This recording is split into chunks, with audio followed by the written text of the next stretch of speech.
even an advanced martial artist never stops working on the fundamentals, specifically like cultivating the patience that you have to, new attendees each time, and they're probably dealing with some of the same stuff that you can identify it probably before they even go into medicine. What have you had to do to kind of help yourself get to that point of cultivating that patience, not getting to the point where you want to fast track them through their healing, and just have patience with the step-by-step process of what they're going through? Well, you can't actually accelerate somebody, beyond where they're capable of going. So I think one of the beautiful things about plant medicine is that you understand through your own experiences what other people have to go through as well. And so, you did ceremony after ceremony, and in it, you received healings of different kinds, and you go on that path yourself. It's experiential instead of being theoretical. In that, you learn virtues along the way. Like you purge out your impatience and you learn patience, and your frustration gets turned into compassion, and your judgment gets turned in, and criticism gets turned into love. And you realize that everybody is in one form or another connected to the sort of self-identification of their story. And so that the emotions and the pain and that they go through while they release kind of all the hardship that they've been through in their life is just part and parcel of the experience itself. And you don't get so identified in the stories. So one of the tools is to really recognize what is story compared to what is truth. And truth is the love that underlies all the pain and trauma, and truth is the great purpose that sits behind our lives, not the micro details that went the way we wanted them to or not. Truth is the really high level teachings from the great mystics that are out there in the world that we know of, like unconditional love and unconditional compassion and eternal patience and willingness to be there for each other. And as you said, community and forming the nature of that community and really supporting that community. In terms of like the negative stuff that people go through, I've been teaching people how to make that as simple and easy on themselves as possible. A lot of to that and really explore it, but I think we've already explored it. I think we explored it kind of nanosecond speed over and over and over again from the time that it happened. It seems like when we've been through trauma, it's like an echo goes through our consciousness that just never stops. It's like someone screaming into a canyon and it's just there. So I don't really see the need to like relive it and get all into it. I feel like we've already done that. When we finally get to these medicine experiences and these visionary experiences, I actually try to get everyone to focus beyond that on what's going to actually create the healing. And so we already know all the pain and suffering. We don't need to go relive it in a psychedelic state. If we turn and really focus on what's going to bring the healing itself, I think that actually is a much more interesting journey.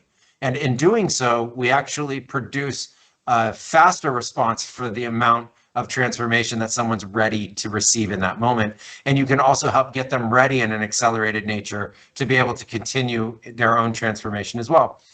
You have to understand that this is a process. It's always a process. And if you love that process for people, which I do, I think it's a fascinating process and it's a miraculous process every time. It's helpful then when you do go back to the nature of those basics. And one of the things that I always loved about the ayahuasca sessions or ayahuasca ceremonies is that they start in the basics. You start with the invocation and the intention of the ayahuasca to be a form of medicine and to be able to help everybody. You ask it to know the intentions of everybody. And you ask it to hear those intentions and work with that person in the gentlest and kindest way possible to have somebody go through the process of transcending those intentions and fully manifesting them. And then the ceremonies take place, which have been talked about a lot, and it's a wild exploration of this incredible matrix of light and substance and color and presence and spirit that ultimately can be channeled into source and totality and this epicenter of knowledge and understanding. That is what takes somebody through this both unwinding and expanding process that provides the healing and transformations themselves. Along that way, there are these massive breakthroughs. Along the ways it can get difficult. And I think I appreciate all of that, having been through it myself and also seeing what the miraculous results are associated with that fuels the passion to be able to continue to guide people and help them go through it. Over the years, I've realized there is a pretty consistent arc to this now. So as much as when we start, we like to think our experience is so unique only to ourselves, we actually find out that there's a tremendous sharing of consciousness and a tremendous sharing of mind and a tremendous sharing of the kind of the architecture or the structure of our thinking as we go through the nature of this process. And that's helpful because it gives us a framework that we can work with. So it's not just tossing everything into the unknown and hoping for the best. It's actually a real structure that we can follow about how to be able to really safely and professionally guide these experiences. And that puts it a bit on the rails. So you still get the wild experiences, but at least you know that everybody's safe as they're going through it, and that there's a consistency that we can expect. That also gives us some milestones along the way that help us know that somebody's in the right direction of their process, and also helps us understand the duration that it may take, whether it's, a couple more sessions or it's just take a break and let everything mature for a period of time.